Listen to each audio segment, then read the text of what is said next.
Bismillahirrahmanirrahim. Assalamualaikum warahmatullahi wabarakatuh. Alhamdulillahirabbil alamin wassalatu wassalamu ala asyrofil anbiya'i wal mursalin wa ala alihi washabihi ajmain. Yang saya hormati Bapak Ibu guru hebat kita di SMA 1 Mapura ini yang hadir pada hari ini, karena ini adalah merupakan hari efektif kita. Jadi ada beberapa orang guru yang mungkin tidak hadir siang ini, kan? Tapi hal itu tidak menjadi permasalahan kita. Mudah-mudahan kegiatan ini berjalan dengan baik, karena kegiatan kita ini, terutama sekali sekolah penggerak ini, banyak sekali yang mungkin secara waktunya saling bertabrakan, ya kan? Dalam satu hari itu ada, untuk hari ini saja ada kegiatan webinar kita yang berhubungan dengan proyek belajar Pancasila yang dilaksanakan oleh Balai Guru Penggerak kita. Jadi itu saja mungkin untuk pembuka kita pada hari ini. Mudah-mudahan dengan waktu yang singkat ini kita bisa memahami nantinya. Ada materi pada hari ini, fokusnya adalah budaya positif. Nah, jadi apa budaya positif itu yang harus kita, ini adalah salah satu daripada informasi baik pada kita, ya kan? Artinya berbagi kita, kan? Nah, apa namanya itu, Bu? Kalau untuk IKM itu ada namanya mandiri berbagi, ya kan? Nah, artinya kita ini berbagi kita, ya kan? Berbagi di antara kita apabila ada informasi-informasi baru yang mungkin perlu ditularkan, diimbaskan kepada rekan-rekan kita guru semua. Jadi itu saja yang dapat kami sampaikan. Wabillahi taufiq wal hidayah. Wassalamualaikum warahmatullahi wabarakatuh.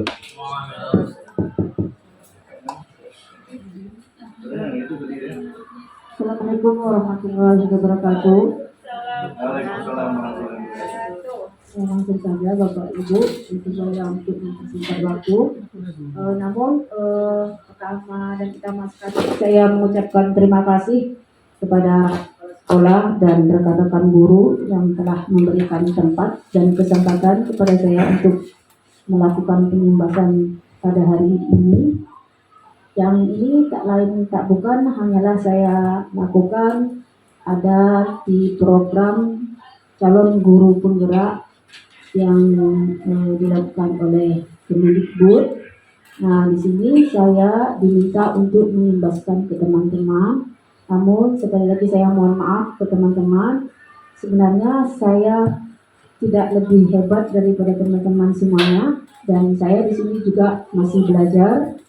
Nah, namun karena di sini saya diwajibkan untuk mengimbaskan, oleh karena itu saya belajar untuk mengimbaskan ke teman-teman semuanya.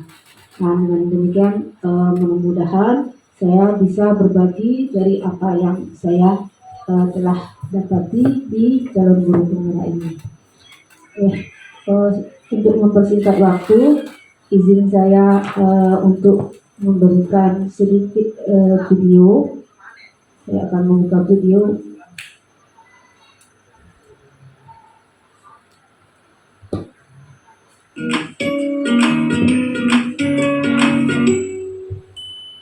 Salam bahagia Ibu dan Bapak guru hebat. Dalam penerapan disiplin positif restitusi, salah satu program yang dikembangkan adalah 5 posisi kontrol. 5 posisi kontrol dalam restitusi adalah proses perjalanan seorang pendidik agar dapat mengenali dirinya. Pada video kali ini, kita akan membahas tentang 5 posisi kontrol yang dikembangkan oleh Diane Goosen dan contoh penerapannya.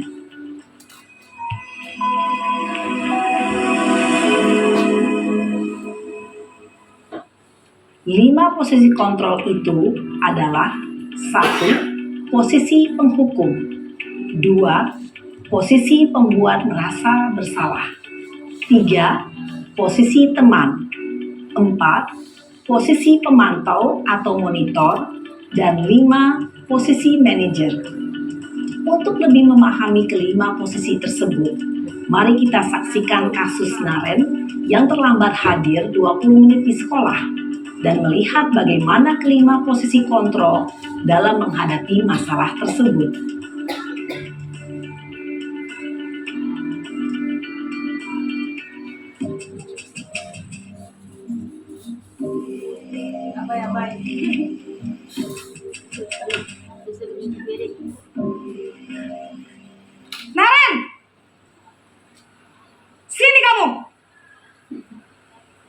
Selamat pagi, Bu. Selalu terlambat. Kamu deh, pasti terlambat. Maaf, Bu. Saya Apa? Apa coba? Alasan kamu apa lagi? eh, Kapan sih kamu tidak terlambat? Malas sekali ya kamu jadi anak. saya Dasar pemalas. Gak kapok-kapok sih kamu. Sudah berapa kali terlambat? Sana, kamu keliling lapangan basket 2 kali. kenapa saya harus keliling lapangan basket, Bu? Kenapa? Kamu mau lawan ibu? Berani-beraninya jawab. Sudah terlambat, masih berani jawab pula. Sekarang, keliling lapangan basket 5 kali sekalian. Biar kapok. Cepat. Pergi sana ke lapangan basket. Posisi penghukum biasanya berbicara dengan nada tinggi, menghardik, menunjuk-nunjuk, menyakiti, dan menyindir. Hukuman bisa berupa fisik maupun psikis. Ibu dan bapak guru hebat. Dampak yang terjadi pada murid ketika guru berada pada posisi penghukum adalah murid cenderung akan memberontak, bahkan menyimpan dendam.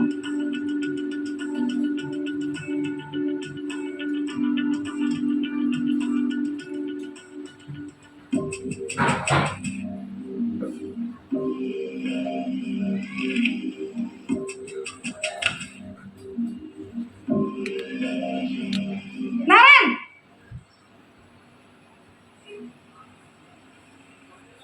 Selamat pagi, Bu. Naren. Kamu kenapa terlambat lagi, nak? Ya Tuhan, Naren. Kamu senang ya bikin ibu susah ya? Kalau kamu terlambat lagi, nanti ibu yang ditegur bapak kepala sekolah, nak. Disangka ibu tidak bisa membina kamu. Duh, gimana ini? Maaf, Bu. Duh, Gusti Naren. Kamu suka ya kalau ibu ditegur bapak kepala sekolah?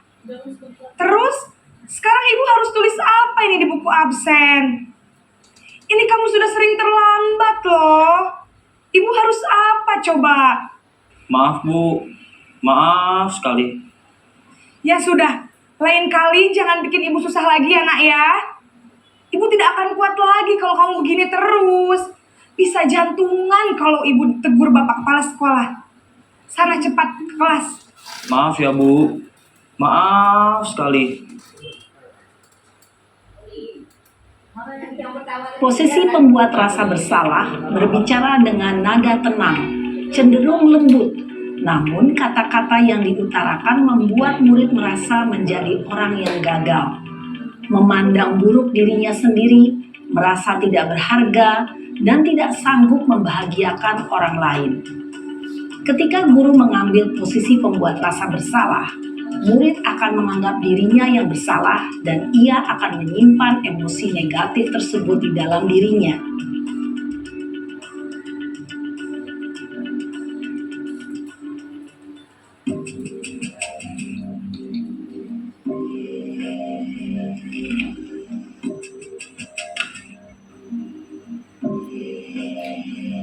Naren!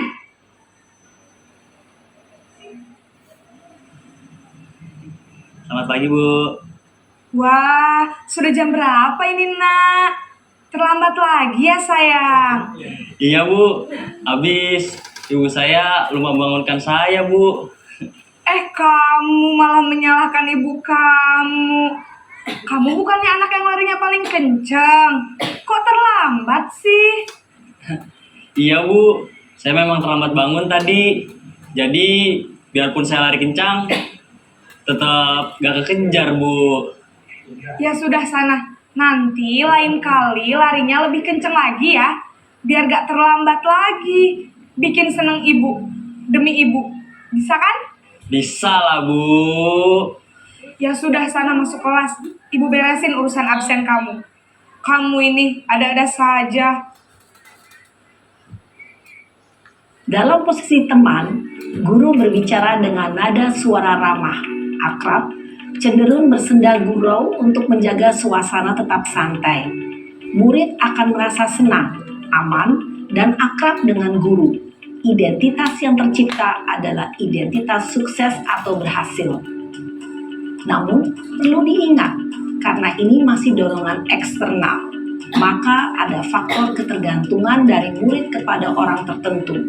Di sini, guru absennya, sehingga di lain waktu, murid bisa berperilaku baik, namun hanya kepada orang-orang tertentu saja.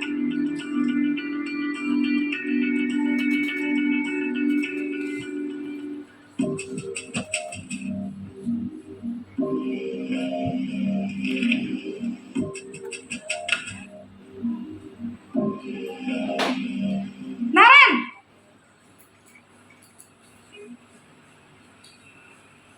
Selamat pagi, Bu.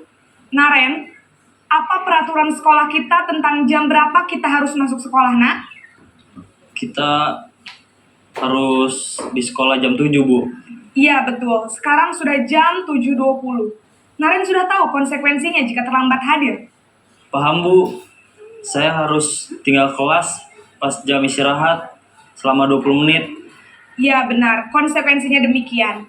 Jadi nanti jam 9.30, pas istirahat, kamu harus tinggal di kelas, kerjakan tugas tambahan untuk ketertinggalan kamu, ya?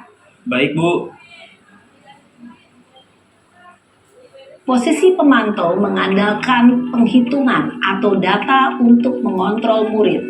Guru mengarahkan murid berdasarkan peraturan dan konsekuensi. Seorang pemantau menunjukkan bahasa tubuh dan ekspresi wajah yang datar dan cenderung formal.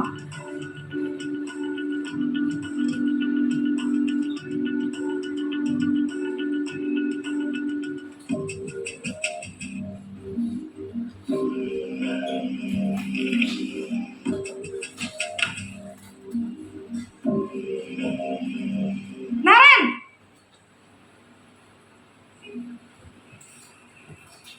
Selamat pagi, Bu. Selamat pagi, Naren. Maaf, Bu. Saya terlambat. Iya, sekolah masuknya jam 7, sekarang sudah jam 7.20. Jadi sekarang bagaimana ini, Naren? Maaf, Bu. Saya lupa setel alarm saya semalam. Baiklah, menurut kamu, keyakinan sekolah yang mana yang perlu kamu tingkatkan? Menghargai diri sendiri dan orang lain mungkin ya, Bu. Setuju. Jadi, apakah Naren meyakini prinsip saling menghormati tersebut? Iya, Bu. Saya meyakininya. Apakah Naren bersedia memperbaiki masalah keterlambatan ini? Bersedia, Bu. Bagaimana kamu akan perbaiki masalah keterlambatan ini? Saya akan coba untuk tidak lupa menyetel alarm saya, Bu. Baik, kalau Naren lupa menyetel alarm di rumah, ada orang yang kira-kira bisa bantu mengingatkan tidak? Ada, Bu. Kakak saya, Kak Emma. Ada lagi selain Kak Emma? Selain Kak Emma, ada ibu saya. Baik, jadi yang mengingatkan Naren adalah Kak Emma dan ibu kamu ya? Kira-kira akan mulai setel alarm kapan nih, Naren? Setelah pulang sekolah, akan segera saya lakukan. Baik, jadi Naren akan setel alarm untuk bangun besok pagi dan akan diingatkan oleh kakak dan ibunda Naren ya. Ada lagi yang mungkin perlu dilakukan, Naren? Agar tidak terlambat bangun lagi. Tidak ada, Bu. Baik, Naren. Terima kasih untuk kerjasama kamu. Sekarang kamu perlu kembali ke kelas untuk belajar. Baik, Bu. Terima kasih. Posisi manajer adalah posisi kontrol yang disarankan untuk membimbing murid memiliki sikap disiplin yang positif, yaitu murid yang mandiri, bertanggung jawab, dan dapat memecahkan masalah. Tujuan dari posisi ini adalah agar murid dapat berefleksi atas tindakannya. Oke, Bapak Ibu, demikianlah paparan dari video dari LMS kami. Nah, untuk selanjutnya saya ingin menanyakan ke Bapak Ibu bagaimana tanggapan Bapak Ibu mengenai kasus Laren tadi. Kasus yang pertama, kedua, ketika yang pertama tadi itu masalah hukuman, yang kedua itu rasa bersalah, kemudian teman, pemantau, dan manajer. Nah, kira-kira Mungkin ada yang ingin merespon dari cerita Laren tadi. Silakan Bapak Ibu.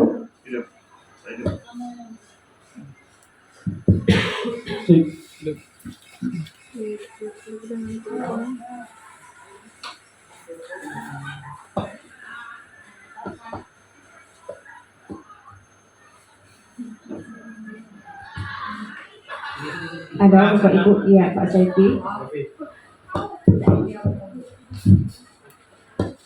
Baik, terima kasih. Yang pertama, ini kan penanganan di satu kasus dan satu siswa. Mungkin kalau di sekolah kita kasusnya sama, orangnya ramai. Nah, jadi kadang-kadang kita sebagai guru menangani satu siswa dengan menangani ramai itu lain kan, emosi yang piket dan menangani itu. Nah, jadi kita nih kadang-kadang inginnya kerjanya cepat, hasilnya banyak gitu kan. Nah, jadi ternyata kalau saya bandingkan antara video tadi dengan kenyataan kita di sini yang banyak itu mungkin artinya terlambat itu sesuatu masalah yang besar dan penanganannya harus lebih besar lagi, harus lebih banyak lagi. Nah, serasa kalau kita menanggapinya akan seperti itu, ya sepertinya besar, rumit karena membutuhkan kejelian, ketelitian satu persatu harus diketahui masalah-masalahnya tersebut gitu kan. Nah, jadi serasa kita menangani sebuah masalah itu ya harus ini adalah sesuatu yang besar, maka harus kita lebih besar juga menyiapkan energi, pikiran dan semuanya mengarahkan untuk menyelesaikan masalah tersebut. Sehingga ya kekuatan seorang guru menghadapi masalah itu harus lebih besar lagi energinya sehingga akan menghadapi dengan santai. Tapi ketika kita sudah mengalami kelelahan, keletihan, ya akan muncullah energi-energi negatif. Mungkin itu tanggapan. Terima kasih. Ya, terima kasih. Kasih aku sama Pak Saifi buat komentar. Ada lagi Bapak Ibu yang lain yang ingin menanggapi? Mungkin ada yang ingin berbagi pengalaman. Bapak Ibu kan sudah banyak pengalaman di sini. Ada? Kalau tidak ada, saya izin untuk memaparkan slide saya ini. Nah, ini paradigma ya Bapak Ibu ya. Untuk merubah paradigma ini bisa kita diumpamakan seperti ini. Saya bisa minta bantu kepada Bapak Ibu untuk ada sebuah kertas di atas mejanya, kemudian pulpen bisa disediakan Bapak Ibu. Kertas yang biasa saja lah, yang kertas putih untuk menuliskan sesuatu gitu. Bisa dibantu Pak Rudi.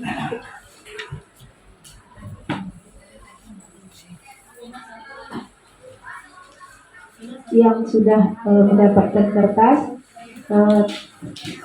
silakan ditulis di kertas itu, kecil saja, tulis di sana satu yang menyenangkan hati Bapak Ibu. Silakan ditulis satu kata yang menyenangkan hati Bapak Ibu. Kertas kecil saja. Sudah? Terserah yang membuat Bapak Ibu senang, atau misal mungkin pada bulan depan mungkin ada rencana mau memiliki HP yang bagus. Oke, bisa saja seperti itu. Sudah? Tolong disobek Bapak Ibu. Atau yang masih lajang mungkin bulan depan ingin menikah. Yang masih gadis juga seperti itu, berencana mungkin 2 bulan lagi akan bertunangan gitu. Oke. Pokoknya apa saja lah ya. Apa saja yang jelas yang menyenangkan hati. Sudah Bapak Ibu? Belum. Kemudian dirobek kecil saja Ibu. Dirobek kecil. Kecil saja. Yang satu kata tadi kecil saja seperti ini. Yang kata-kata tadi kecil saja. Kemudian setelah selesai, tolong digenggam kuat-kuat ya Bapak Ibu ya. Kira-kira orang bisa tidak mengetahui apa keinginan Bapak Ibu kalau Bapak Ibu beginikan? Tahu tidak orang lain? Tahu tidak? Tidak. Saya boleh minta Ibu Isri balikkan ke sana Pak Rudi. Ibu Isri, saya bisa melihat apa yang di tangan Bu Isri? Boleh Bu Isri? Boleh tidak? Saya lihat ya Bu Isri ya.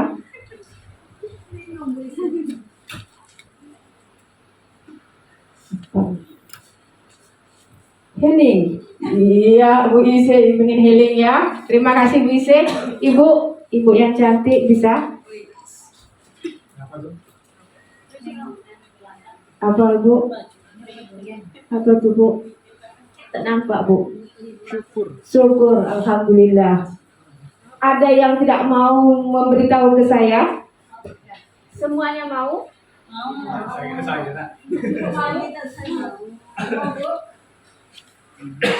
Bikin apa yang membuat senang? Mau. Ada bagian Wanita. ke sini Bu. Enggak.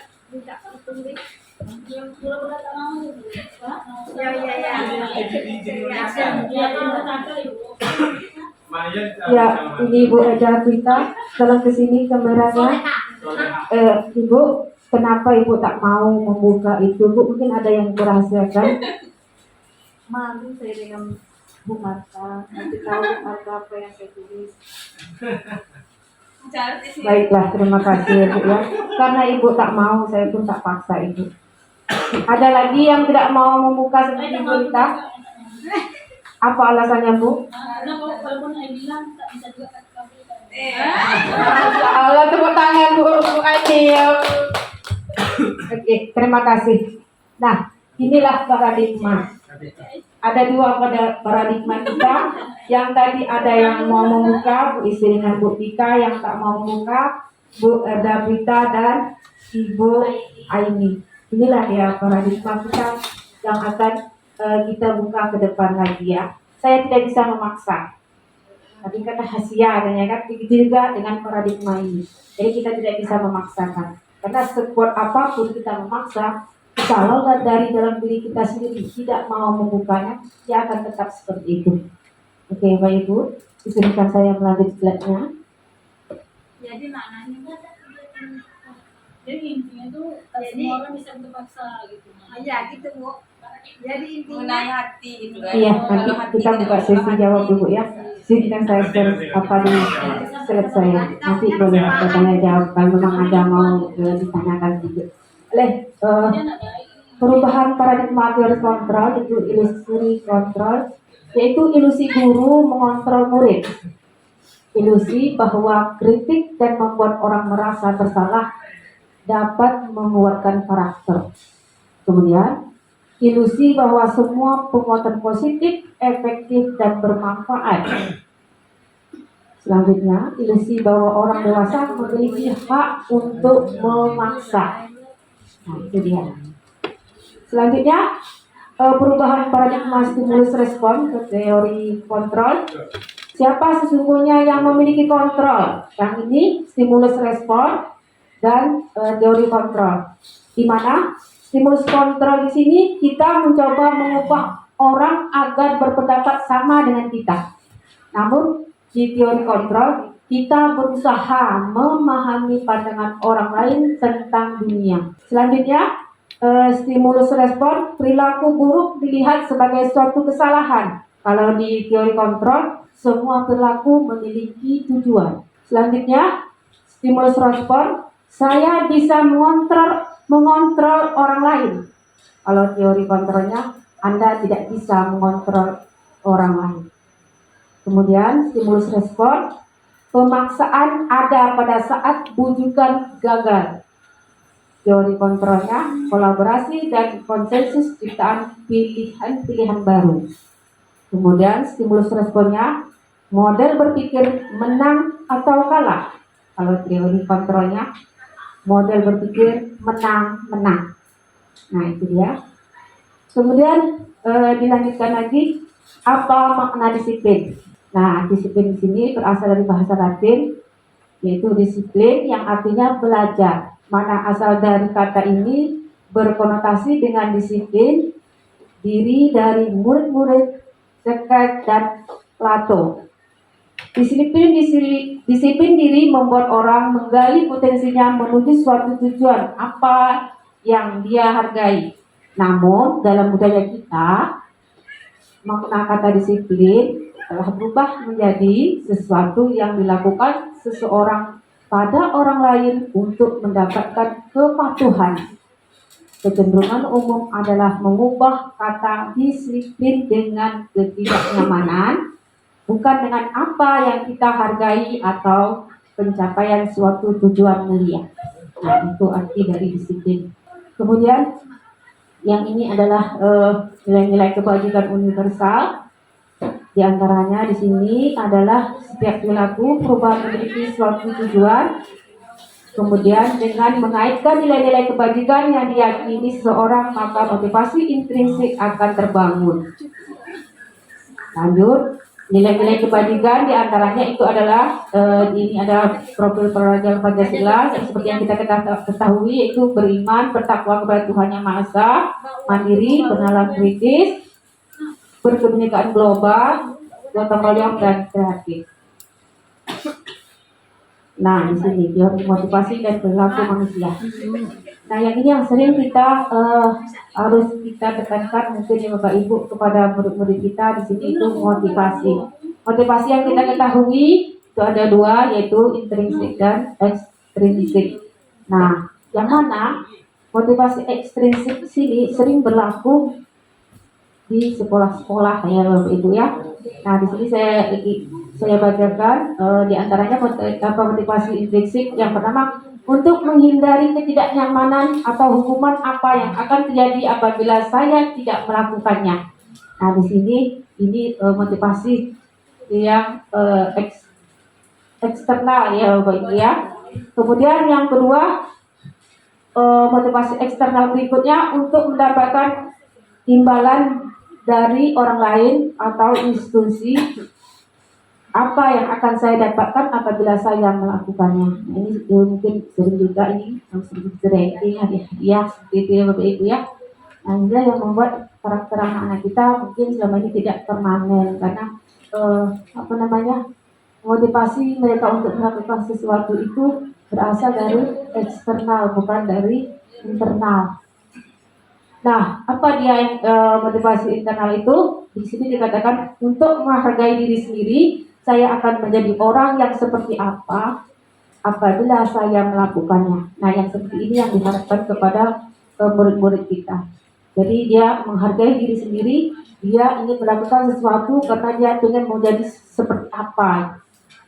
Nah, jadi dia tidak melakukan sesuatu itu karena hukuman atau mendapat penghargaan. Nah, berikut menurut Ki Hajar Dewantara itu mereka itu tidak hanya terlepas dari perintah, akan tetapi juga cakap untuk memerintah diri sendiri. Nah, ini dia yang menurut Ki Hajar Dewantara. Jadi dia memiliki motivasi yang intrinsik tadi, dia memerintah diri dia sendiri. Cakap dia untuk memerintah diri sendiri, katakanlah anak-anak kita berikan PR, jadi dia memiliki kecakapan untuk memerintah dia sendiri, diri dia sendiri, kapan dia akan mengerjakan PR dan kapan dia akan datang tepat waktu, kapan dia akan pulang tidak tepat waktu. Nah, itu dia. Lanjut dengan restitusi. Tadi ada juga bagian yang restitusi, saya akan jelaskan sedikit. Restitusi itu adalah proses menciptakan kondisi bagi murid untuk memperbaiki kesalahan mereka sehingga mereka bisa kembali pada kelompok mereka dengan karakter yang lebih kuat.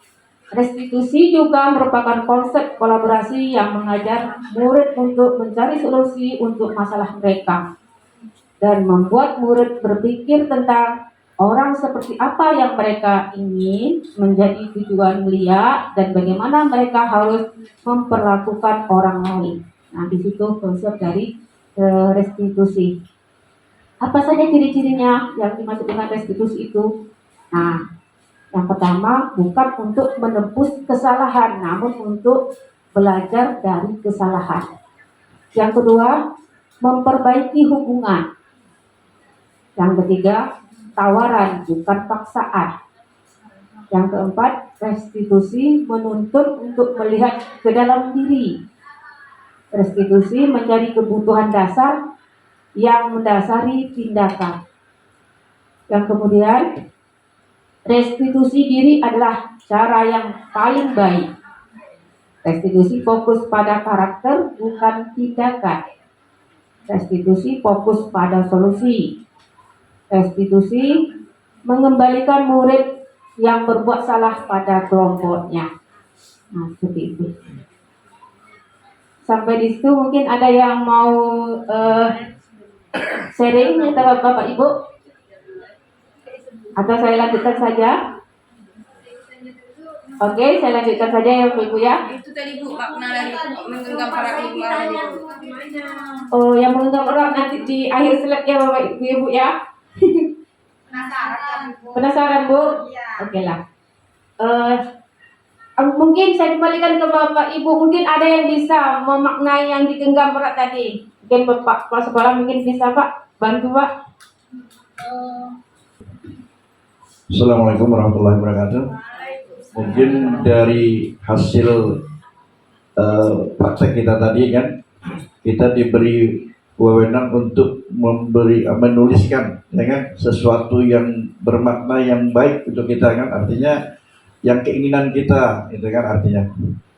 Jadi kalau saya menilai di situ bahwa kita ini sebetulnya tidak bisa disamakan ya kan, mungkin saja secara karakter kita ada yang sifatnya terbuka, ada yang tertutup di situ. Kemudian yang kedua lagi, kita lebih cenderung membuka diri itu apabila kita punya keinginan yang di atas lah istilahnya, wahnya itu kan artinya yang positif, yang betul-betul menjadi kebanggaan dari kita. Nah, sementara mungkin ada yang tertutup itu keinginan dia memang besar, tapi dia merasa kemampuan dia kurang. Jadi artinya mungkin kita garis bawahi bahwa masing-masing kita ini kita tidak bisa menyamakan ya dari sisi karakter kita itu. Ada yang mungkin sifatnya dia terbuka, bisa menerima sesuatu yang sifatnya positif, ada juga yang masih belum bisa menerima hal yang positif tersebut. Jadi artinya kembali lagi seperti dikatakan Ibu Marta tadi, kita tidak bisa memaksakan ya kan, tapi kita bisa mengarahkan. Nah, kemudian kalau kita lihat dari Ki Hajar Dewantara tadi, artinya kita tidak melepas dari apa? Dari tindakan tadi kan tidak melepas kita, tapi kita lebih cenderung bagaimana sebetulnya perubahan itu terjadi di dalam diri kita. Itu yang paling diutamakan sekali. Jadi artinya dan catatan yang kita lihat sini memang di situ semuanya hal yang positif, yang terbaik. Apa cita-cita kita ke depan itu? Macam Luisa tadi kan untuk healing, misalnya untuk jalan-jalan kan misalnya. Kalau saya mungkin tadi itu ya maunya duit banyak di sini kan itu, ya kan? Ada apa misalnya sawit berapa hektar seperti itu kan. Nah, jadi kita punya kebanggaan bagaimana sebetulnya orang lain bisa melihat harapan kita, cita-cita kita. Jadi artinya ada keterbukaan bagi kita. Jadi orang lain juga kadang-kadang ada juga yang tidak terbuka, walaupun hal itu sangat positif. Jadi mungkin situlah satu sisi untuk menilai dari kegiatan kita tadi. Terima kasih. Ya, terima kasih Pak Kepala Sekolah. Tepuk tangan buat Bapak Kepala Sekolah kita. Ada lagi yang lain mungkin? Pak Manto atau Pak Teti? Ayo. Ada? Oke, terima kasih Pak. Saya lanjutkan ya Pak ya, PowerPoint saya Pak. Selanjutnya, mengapa tidak peraturan saja? Mengapa harus keyakinan kelas? Nah, mengapa kita memiliki peraturan harus menggunakan helm bila mengendarai kendaraan roda 2? Yuk, saya tanya ke Bapak Ibu, kenapa kita harus menggunakan helm ketika kita menggunakan roda 2, kendaraan roda 2. Jaga keselamatan. Safety agar Ya, safety. Safety, Masya Allah, jawabannya luar biasa. Selanjutkan lagi yang kedua, mengapa kita memiliki peraturan 3M, menggunakan masker, mencuci tangan, dan menjaga jarak ini ketika kita COVID? sama safety Agar juga tidak untuk tidak keamanan tertular. juga. Lebih keamanan diri. Masya Allah, COVID-19. luar biasa jawabannya Bapak Ibu. Ya. Saya lanjutkan lagi yang ketiga. Mengapa kita memiliki peraturan harus datang tepat waktu pada saat mengikuti pelatihan dan lain-lainnya?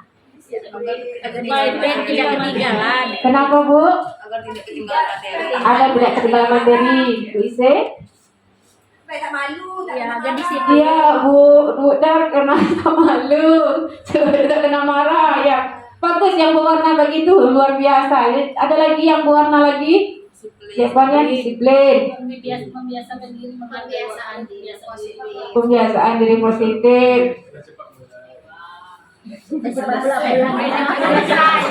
Oke. Selesai. Oke, saya lanjutkan ya Bapak Ibu ya. Untuk mendukung motivasi intrinsik kembali ke nilai-nilai keyakinan-keyakinan yang lebih menggerakkan seseorang dibandingkan mengikuti serangkaian peraturan-peraturan.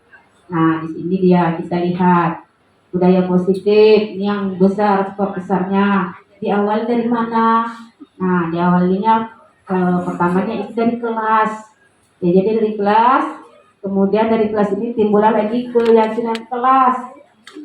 Kalau keyakinan kelas sudah terbentuk, maka akanlah terbentuk lingkungan positif. Kalau lingkungan sudah positif, maka kita memiliki budaya positif. Ya, Bapak Ibu ya. Mulainya dari pertama dari kelas.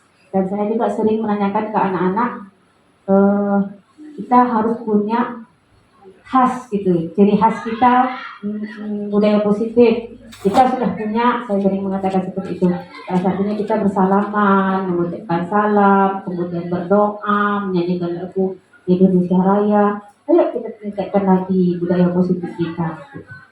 Jadi ini akan menjadi budaya. Awalnya dari mana? Itu dari kelas. Mungkin Bapak Ibu di kelas mungkin kita harus membiasakan untuk membudayakan budaya positif ini. Nah, ini contohnya. Kalau di aturan kelas itu belum enggak Bu? Kita membuat konsensus, artinya sama dengan kontrak kita. Kontrak di kelas itu misalnya kita membuat aturan, tapi hasil kesepakatan kelasnya. Nah, yang tadi kan itu kesepakatan kelasnya, kan tentu ada aturannya. Tapi kita kan untuk dari aturan itu kalau sudah disepakati baru keyakinan itu sudah muncul. Keyakinan itu kan artinya bisa dilakukan oleh secara bersama-sama untuk menghargai daripada aturan yang dibuat itu. Iya Pak, Pak boleh saja Pak. Yang penting kita sepakati bersama anak-anak, relax dan santai.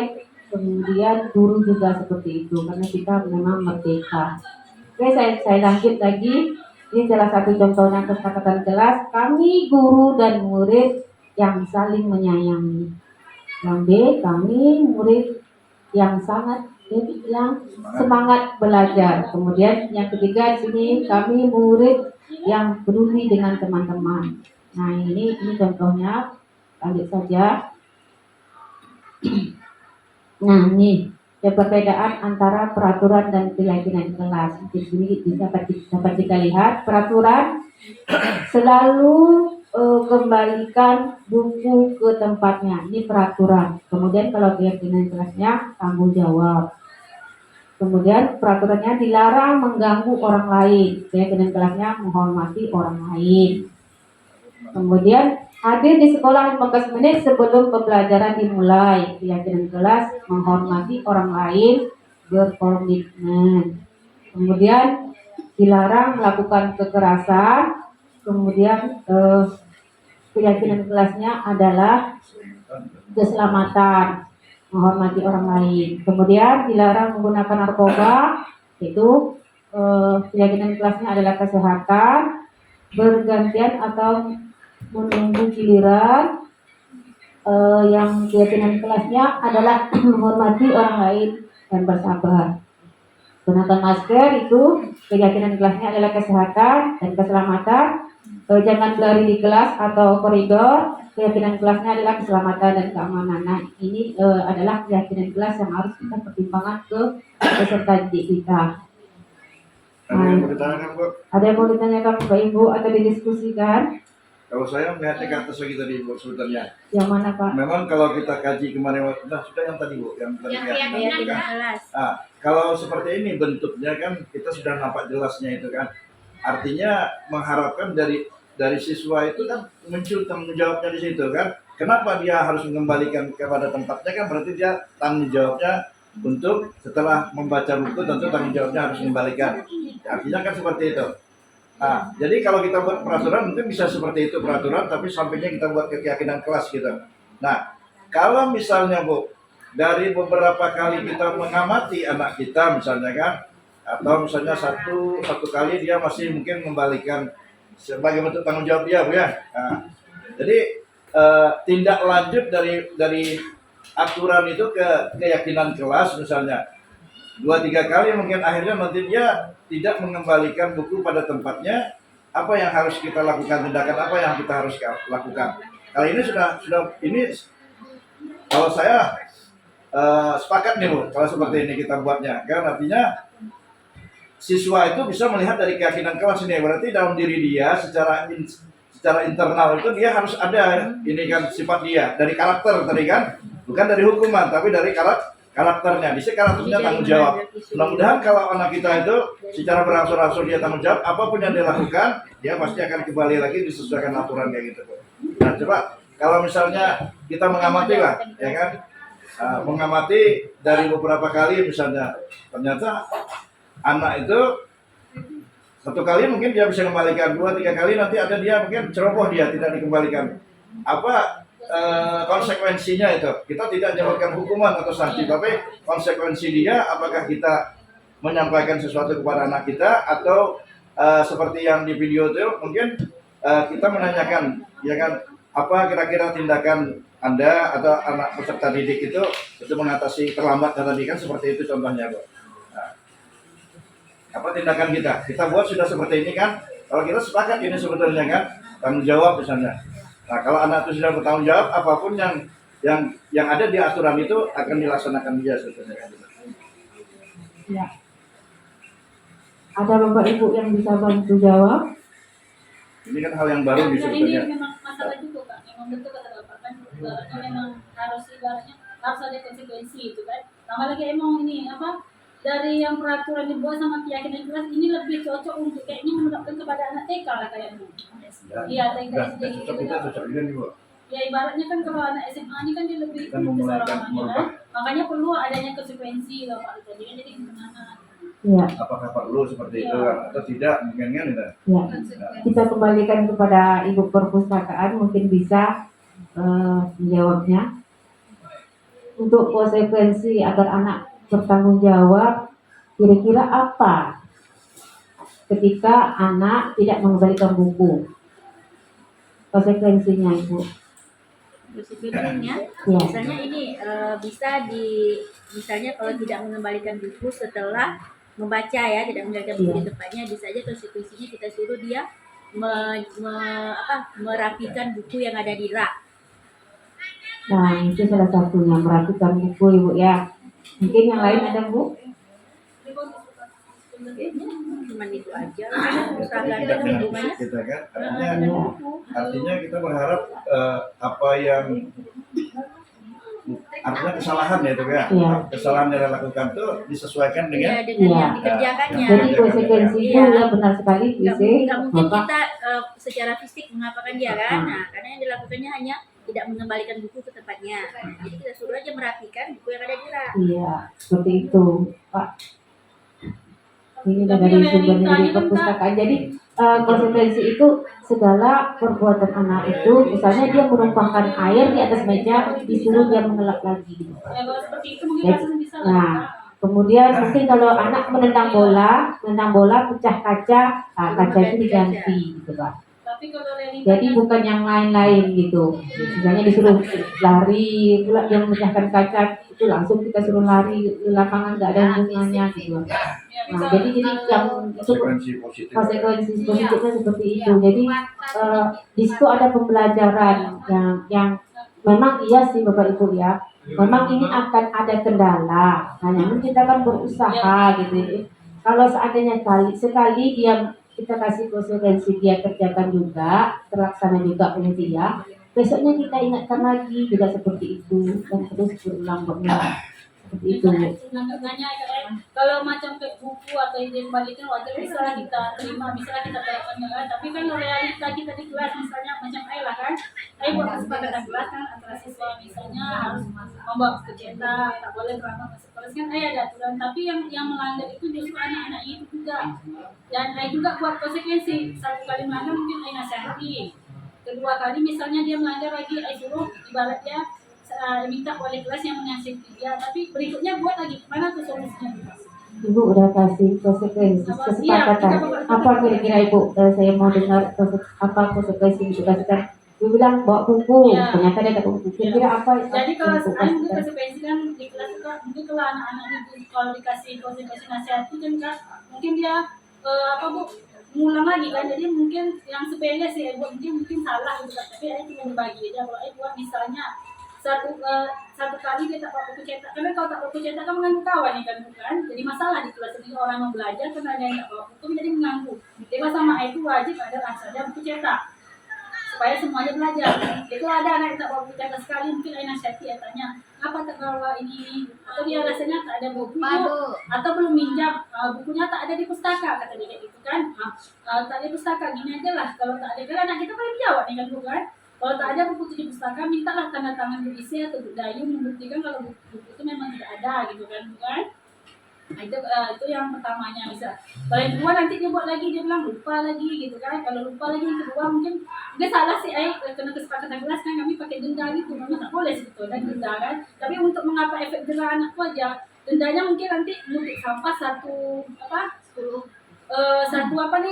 tong sampah tos penuh. Kalau yang kedua, ketiga bisa lagi paling ke wali kelas atau begitu seterusnya. Pokoknya setiap konsekuensinya tuh meningkat lah pada orang yang sama melakukan hal-hal yang sama gitu. Itu bisa atau boleh atau kayak mana menurut kakak? Iya, kasih Bu. Ini Bu sedikit di teori motivasi yang untuk eksternal sini Bu, mungkin bisa bantu dengan yang ini untuk menghindari ketidaknyamanan. Nah, jadi Ibu kasihkan hukuman kan? Ternyata ini memang tidak permanen Ibu. Yang ini yang eksternal ini tidak permanen. Kemudian untuk mendapat imbalan ini juga tidak permanen. Yang permanen itu yang ini Bu.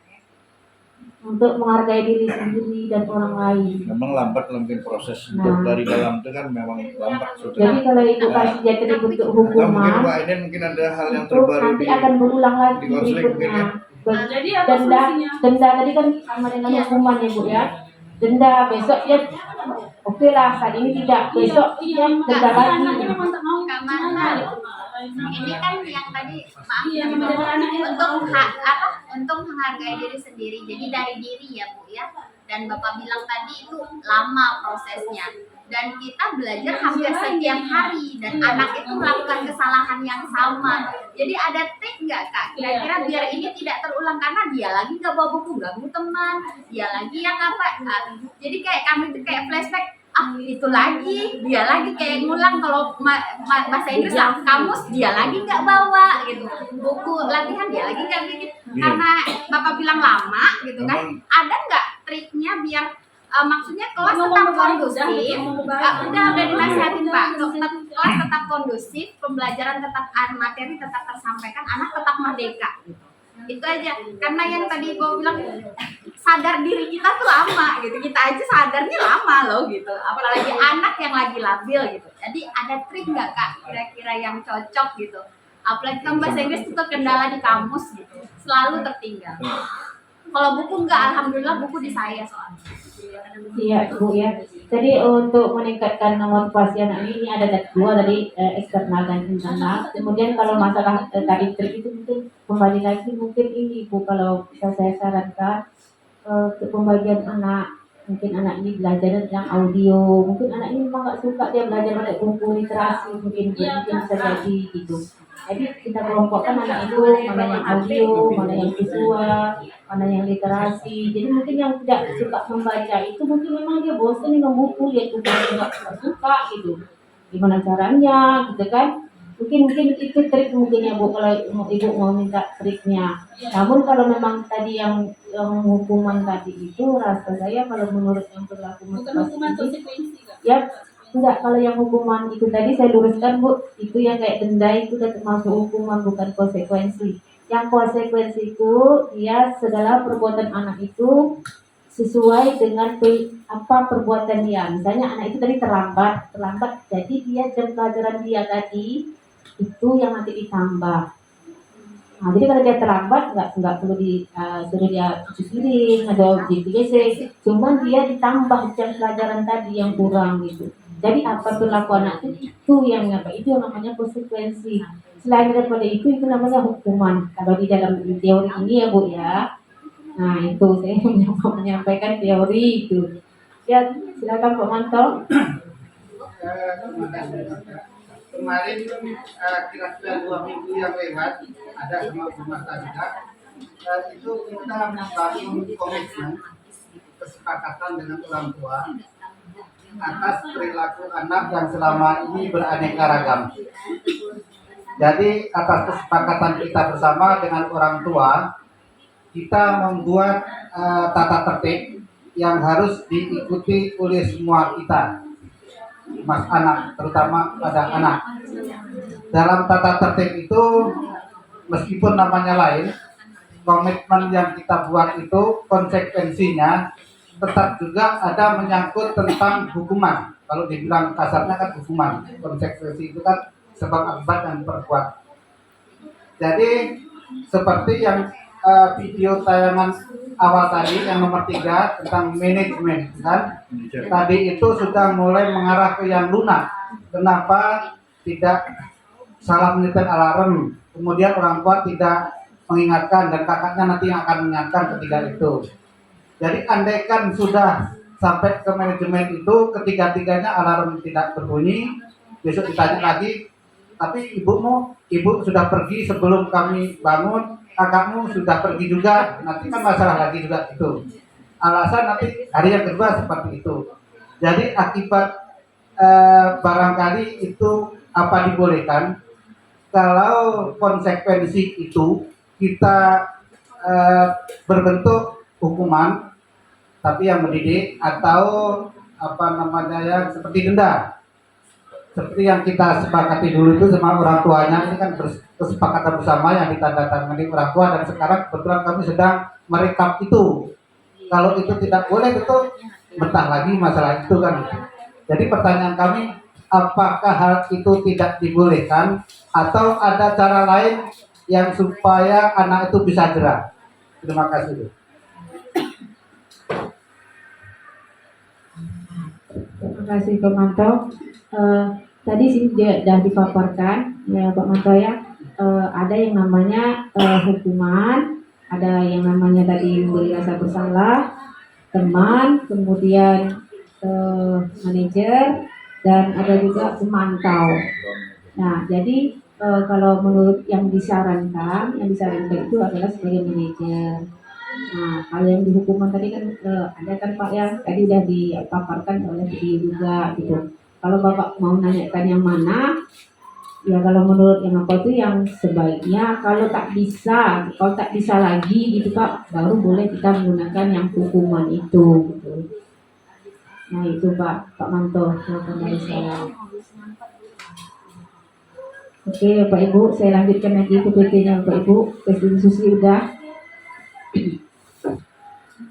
Nah ini penambahan lagi di apa namanya di materi kami di CGP itu di sini itu penambahan pada modul materi 1 itu di angkatan 5 itu pada materi hukuman dan penghargaan yang semula ada 5 unsur, hasilnya di riset menjadi 8. Itu pengaruh jangka pendek dan jangka panjang, kemudian penghargaan menghukum, penghargaan mengurangi ketepatan, penghargaan tidak efektif, penghargaan merusak hubungan.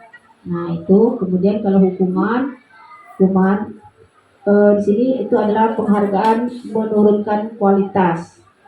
Nah, selanjutnya penghargaan mematikan kreativitas dan penghargaan mengurangi motivasi intrinsik. Nah itu ada juga sekolah sekarang yang tidak memperlakukan ranking. Nah ini mungkin mereka pakai yang ini.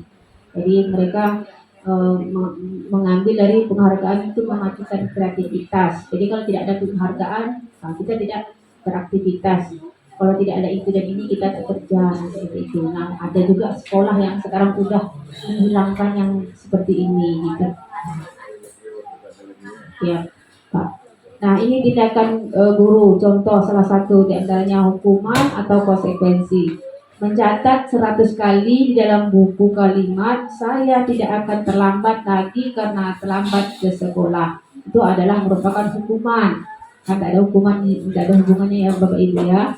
Kemudian lari mengelilingi lapangan basket 2 kali karena terlambat hadir di sekolah. Itu adalah merupakan hukuman. Kemudian murid diminta untuk push up 15 kali karena tidak menggunakan masker di sekolah. Itu juga merupakan hukuman. Menggantikan kertas tugas tempat yang telah dicoret-coret. Nah, ini namanya konsekuensi. Kemudian membersihkan tumpahan air di meja tulis karena tersenggol pada saat belajar. Nah, ini itu adalah tindakan konsekuensi. Kemudian murid disuruh untuk tidak mengenakan sepatu seharian di sekolah karena tidak menggunakan sepatu hitam. Nah, ini adalah hukuman. Kemudian lari mengelilingi lapangan basket 2 kali karena terlambat 10 menit untuk mempelajari PJOK. Itu adalah konsekuensi. Kalau pelajaran sejarah Itu hukuman, kalau sejarah hukuman. Ya, Hukuman. kalau itu hukuman. Alhamdulillah. UIC sudah mantap. Konsekuensi. Iya, udah mantap ya UIC ini. Pemahaman UIC. Kita lanjut perbedaan hukuman dan konsekuensi. Sesuatu yang menyakitkan. Ini kalau yang hukuman, sesuatu yang menyakitkan harus terjadi. Kalau konsekuensi, sesuatu harus terjadi. Kemudian kalau hukuman membuat anak sakit fisik maupun hati untuk jangka waktu yang panjang. Kalau konsekuensi jangka waktunya itu adalah pendek. Kemudian hukuman anak membenci disiplin. Kalau konsekuensi anak menghargai disiplin. Kalau hukuman paksaan, kalau konsekuensi stimulus tanggapan. Kemudian mendorong anak menyakiti diri sendiri. Kalau konsekuensinya mendorong anak agar mudah menyesuaikan diri. Kalau konsekuensi, kalau hukuman konsep diri yang buruk. Kalau konsekuensi konsep diri yang baik. Kemudian kalau hukuman anak belajar untuk menyembunyikan masalah dan kesalahan. Ini hukuman. Kalau yang konsekuensi anak belajar untuk mematuhi peraturan. Kemudian kalau hukuman marah, rasa bersalah, dipermalukan, merasa tak dihargai. Kalau konsekuensi kehilangan hak, dibuat tidak nyaman, diasingkan untuk sementara. Nah, itu kalau konsekuensi. Nah, di sini ada perbedaannya lagi Bapak Ibu. Nah, di sini identitas hukuman, konsekuensi dan restitusi. Di mana perbedaan identitas di sini dapat kita lihat. Kalau hukuman, sesuatu yang menyakitkan harus terjadi. Konsekuensi, sesuatu harus terjadi. Kalau konsekuensi, kalau restitusi, itu merupakan pilihan. Nah, di situ uniknya restitusi ini. Kemudian kalau hukuman, tidak nyaman untuk murid, anak untuk jangka waktu yang panjang. Oleh konsekuensi, tidak nyaman untuk murid atau untuk anak dalam jangka waktu pendek. Namun kalau restitusi menguatkan untuk murid atau anak dalam jangka waktu yang panjang. Ini dia bedanya Bapak Ibu. Kemudian kalau hukuman korban itu mendapat keadilan. Kalau konsekuensi korban bisa diabaikan. Namun kalau restitusi korban mendapatkan ganti. Kemudian kalau hukuman murid atau anak akan tersakiti kalau yang namanya Konsekuensi penguat hati yang bertahan dalam jangka waktu yang pendek dan restitusi masalah terpecahkan. Jadi kalau restitusi ini itu memecahkan masalah, kita membantu anak untuk memecahkan masalah. Selanjutnya hukuman sistem tidak akan berjalan bila murid tidak takut. Nah ini di Pak Manto. Kalau hukuman sistem tidak akan berjalan bila murid tidak takut. Ini juga ya Bu Eni ya, dari Bu Eni ya. Konsekuensi memerlukan monitoring dan supervisi terus-menerus dari guru. Nah ini apa kelemahan sedikit konsekuensi. Kalau restitusi, murid belajar bertanggung jawab untuk perilakunya. Selanjutnya, kalau hukuman berlaku hanya pada sebuah institusi, tidak berlanjut pada kehidupan nyata. Itu kalau hukuman. Konsekuensi membantu penerapan mengikuti peraturan dalam masyarakat. Itu konsekuensi. Kalau restitusi fokus pada pemecahan masalah dalam jangka waktu yang panjang. Selanjutnya hukuman itu adalah peraturan, adalah kamu harus. Itu kalau peraturan. Kalau konsekuensi apa peraturannya? Mampukah kamu melakukannya? Terima kasih. Itu kalau konsekuensi. Kalau restitusi, apa yang kamu yakini? Apa yang bisa kamu lakukan untuk memperbaiki masalah ini? Nah, seperti itu. Jadi dikembalikan kepada anak. Jadi yang memecahkan masalah itu anak. Itu kalau restitusi. Kemudian kalau hukuman, murid atau anak membenci peraturan. Jadi murid kita kenapa berulang-ulang dia benci dengan peraturan itu. Kalau konsekuensi, murid atau anak menghormati peraturan. Kemudian kalau restitusi, murid atau anak menghormati dirinya dan orang lain.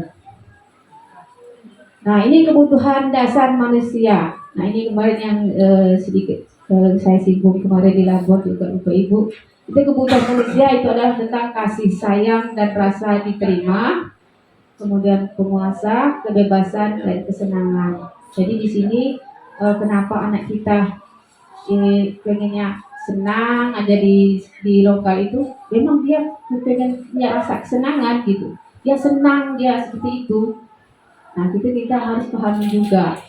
Jadi kita jangan kalau udah anak itu senang seperti itu, ya kita gali lagi gimana dengan senangnya itu akan membawa nilai-nilai yang positif. Nah kemudian penguasaan, ada juga kan seperti ini, yang penguasaan antara dia dengan dia. Ini takut dengan yang ini takut dengan yang ini. Gitu. Nah itu dia merupakan kebutuhan hidup sama dengan kita. Kita juga salah satunya juga menjadi penguasa secara tidak kita sadari Bapak Ibu ya. Kemudian kebebasan juga. Kita kan sedikit kalau kurang bebas kan kita agak sedikit gimana gitu perasaan kita. Kalau kita tidak diberi kebebasan, sama anak kita juga seperti itu. Jadi untuk kebutuhan dasar ini antara murid dan kita juga sama-sama gitu. Jadi ini harus kita penuhi juga untuk kebutuhan anak, diantaranya kasih sayang dan rasa diterima, kemudian penguasaan, kebebasan dan kesenangan. Jadi kalau anak tuh main HP dia kesenangan dia tuh Bapak Ibu. Nah jadi kita tinggal menggali lagi gimana dia dengan senang dia main HP itu sehingga timbullah yang positif. Jadi kalau kita bentak dan kita marah, namanya orang senang, pasti akan membalas. Nah, disitu akan timbul lagi masalah berikutnya. Ada Bapak Ibu yang mungkin ingin didiskusikan? Iya, Pak Anda, silakan Pak Anda. Sedikit tentang konsekuensi tadi, Bu. Berarti kalau kita ingin bikin peraturan, nanti kita harus melihat konsekuensinya, bukan hukuman.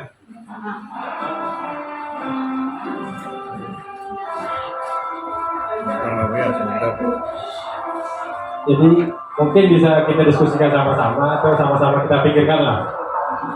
Contoh peraturan yaitu ketika upacara saja, ketika anak-anak tidak lengkap topinya, dasinya, itu kira-kira bagaimana konsekuensi yang harus kita buat? Karena kalau dia dipisahkan dan dihukum itu sudah masuk hukuman gitu.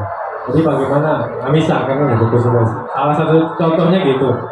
Terus kalau yang tidak ikut upacara atau yang terlambat upacara dan dia disuruh setelah upacara untuk berdiri di tiang bendera, apakah itu konsekuensi? Karena dia masuk, karena yang lainnya upacara duluan, dia belum kan? Disuruh upacara lagi kan? Jadi maksud konsekuensi ini batasnya sampai mana gitu? Terima kasih. Terima kasih Pak Anda. Yuk Bapak Ibu mungkin ada yang bisa dibagikan atau di-share. Ada yang mau merespon atau menanggapi? Nggak ada? Baiklah, saya menanggapi. Iya. Supaya kita tidak berlama. Sekarang kita lihat dengan mata. Ada sekolah yang berdekatan dengan kita mungkin, ya kan?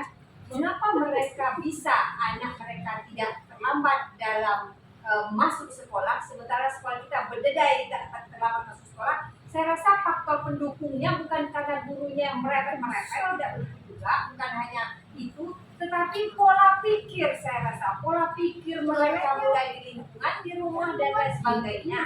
Coba kita lihat Islamik, sama-sama penggerak dengan kita. Saya juga belum pernah melihat anak Islamik itu yang terlambat. Karena apa? Mereka pola pikirnya itu sudah orang tua, kelompok di tempat mereka, gurunya. Saya rasa juga Pak Toto itu memberikan hukuman. Tidak ada dibelai semua anak-anaknya tuh. Pasti ada hukuman sehingga mereka juga lupa. Jangan coba lakukan kita terlambat, tempat gitu. Bukan nyaman. Saya rasa hukuman juga penting ada setiap kita. Tapi hukumannya itu kan tidak yang macam tadi tuh suruh apa tidak, lari-lari tidak. Tapi kan kita juga mendidik supaya dia tak mau duit masuk duit.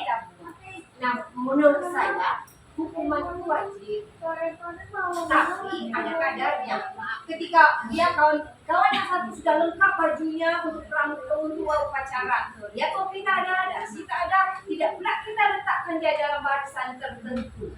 Enak betul dia. Sementara kawan yang sudah rapi tengok kau macam itu, dia tak dimarah, udah macam ini semua sedang betul. Jadi saya rasa yang seperti itu memang harus kita kelompokkan. Oh, kau ini tak disiplin ini nak, sudah diberitahu ini nak, bariskan dia biar orang melihat. Mereka memang. Jadi yang mengikuti kita sebenarnya kawan-kawannya supaya besok dia tidak berbuat lagi. Bukan berarti kita memisahkan dia. Terima kasih. Terima kasih Bu Dan. Ada lagi yang mau merespon pertanyaan dari Pak Anda? Kalau tidak ada, saya lanjut lagi Ibu ya. Oke, tadi sudah dijawab oleh Bu Dan ya Pak Anda ya. Katanya kalau seandainya tak bisa lagi dengan tadi konsekuensi dan restitusi, jalan terakhirnya tak ada salahnya diberikan hukuman. Namun sebelumnya sebaiknya diberikan pertama itu semacam penguatan keyakinan gitu, diberikan dulu keyakinan kita bagaimana, dibuat keyakinan dulu antara anak dengan kita gitu. Kalau seandainya keyakinan tidak juga, jadi ujung-ujungnya boleh mungkin yang disebutkan oleh Bu Dan tadi. Namun kalau tidak ada keyakinan terlebih dahulu, kesepakatan kepada anak, tiba-tiba kita menghukum seperti itu, tiba-tiba kita menghukum seperti itu menurut saya mungkin lebih baik di mana gitu. Alangkah baiknya di semacam diberi masukan atau dikasih penguatan terlebih dahulu lah Bu. Kalau seandainya memang tak bisa juga lagi, silahkan dengan jalan itu. Oke, ini ada sedikit saya akan sampaikan sedikit lagi itu tentang segitiga restitusi. Di sini ada validasi kebutuhan, kemudian menstabilkan identitas dan meyakinkan keyakinan. Nah, di sini inilah dia tiga pokok segitiga restitusi inilah yang akan kita lakukan kepada anak. Jadi kalau anak datang terlambat, kita lakukan dulu validasi kebutuhan anak, ditanyakan kenapa dia datang terlambat, kemudian menstabilkan identitas, distabilkan dulu anak. Katakanlah bahwasanya ibu juga dan kawan-kawan lain juga tidak sempurna, juga pernah berbuat kesalahan. Nah itu distabilkan terlebih dahulu anak. Nah, jadi ibu juga pernah terlambat datang ke sekolah seperti kamu. Tidak ada manusia yang sempurna. Nah, mungkin itu bisa untuk menstabilkan identitas peserta didik. Kemudian menanyakan keyakinannya, ditanyakan setelah kita membuat keyakinan tadi. Jadi kalau saya kemarin ada beberapa kelas saya udah nanya, memang yang terlambat itu pas pelajaran saya udah saya berikan keyakinan kalau seandainya nanti terlambat konsekuensinya belajar dengan ibu ditambah berapa menit kamu tidak atau terlambat datang dengan ibu, nanti kamu belajar lagi ya nak. Iya bu, yakin kamu yakin. Oke selesai. Nah seperti itu, diberi dulu gitu keyakinan, ditegur, dibuat keyakinan dengan anak. Nah besok dia buat lagi, kita tegur dengan keyakinan. Gimana keyakinan kita kemarin nak? Nah kalau dia buat lagi, besok nah, mungkin boleh lagi, kalau udah tidak bisa lagi mungkin terakhirnya itulah baru nanti namanya hukuman itu mungkin pandai ya. Ya, namun kita tetapkan dulu keyakinan seperti anak yang dipisahkan itu diberi dulu keyakinan, dia ditanya dulu gitu. Kenapa dia tidak pakai topi? Barangkali mungkin topinya tak ada gitu. Barangkali topi dia mungkin dia tak ada duit untuk membeli gitu. Kemarin kayak anak yang saya rasa kemarin yang keluarganya hebat, mampu. Saya tanya dia kemarin buku gambar tak bawa, kenapa saya tak punya duit bu? Padahal saya melihat orang tuanya mampu. Kenapa? Saya cuma uang punya segini bu. Nah, jadi kan harus dulu kita validasi kebutuhan anak terlebih dulu. Jadi anak itu berbuat sesuatu ada alasannya. Nah, divalidasi dulu, kemudian stabilkan dulu. Dari stabilkan baru buatlah menanyakan keyakinannya itu. Baru kita kalau tidak bisa gitu lagi, baru kita buat yang lagi mungkin yang disarankan Pak Bu tadi. Demikianlah paparan saya. Saya mohon maaf. Lebih kurang mungkin saya cuma belajar, jadi mungkin Bapak Ibu lebih berpengalaman dari saya, lebih senior. Saya juga masih baru sekitar 20 tahun mengajar, mungkin Bapak dan Ibu ada yang lebih senior daripada saya yang bisa menangani anak-anak di kelas masing-masing. Dan untuk itu saya tidak mengajari, saya cuma belajar di sini. Saya mohon maaf. Dan saya tutup. Assalamualaikum warahmatullahi wabarakatuh.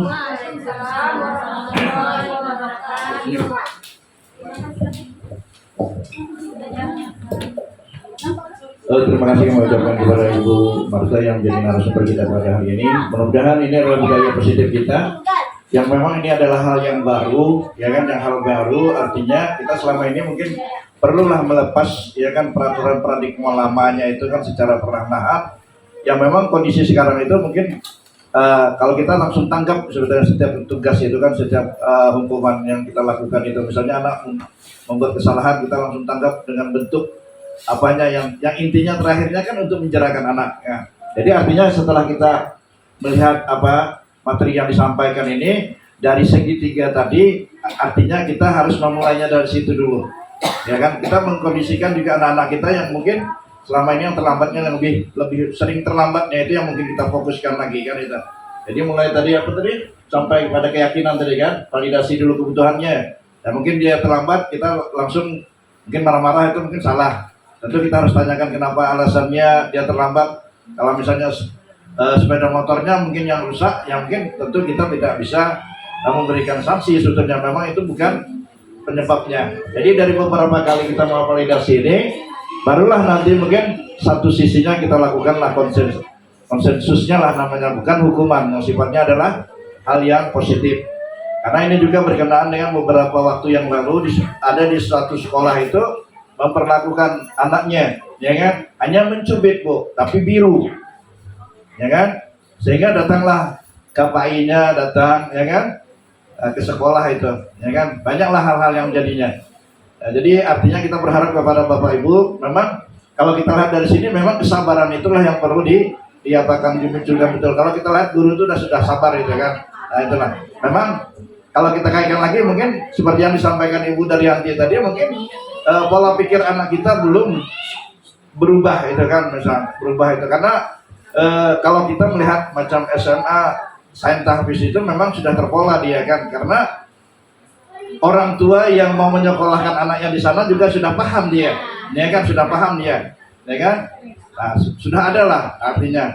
Ya harus sama dengan seragam. Tidak ada dia protes masalah seragam itu berapa harganya, tidak kan. Satu contoh aja, seragamnya hanya dikasih bahan saja, plus ditambah dengan upahnya kita lagi kan. Nah itu.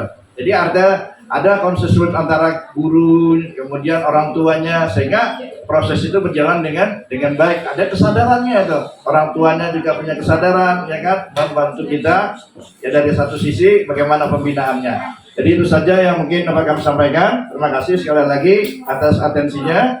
Mohon maaf segala kekurangan. Wabillahi taufiq wal hidayah. Wassalamualaikum warahmatullahi wabarakatuh. Waalaikumsalam.